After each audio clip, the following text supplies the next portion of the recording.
नमस्तेस्तु भगवन् विश्वेश्वराय महादेवाय त्र्यम्बकाय त्रिपुरान्तकाय त्रिकाग्निकालाय कालाग्निरुद्राय नीलकण्ठाय मृत्युञ्जयाय सर्वेश्वराय सदाशिवाय श्रीमान् महादेवाय नमः।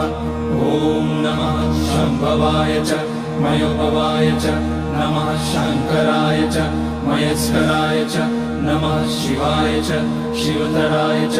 ॐ त्र्यम्बकं यजामहे सुगन्धिं पुष्टिवर्धनम् उर्वारुकमिव बन्धनान् मृत्योर्मुक्ष्यमामृतात्। नागेन्द्रहाराय त्रिलोचनाय भस्माकराय महेश्वराय नित्याय शुद्धाय दिगम्बराय तस्मै नकाराय नमः शिवाय। मन्दाकिनी सलिलचन्दन चर्चिताय नन्दीश्वर प्रमथनाथ महेश्वराय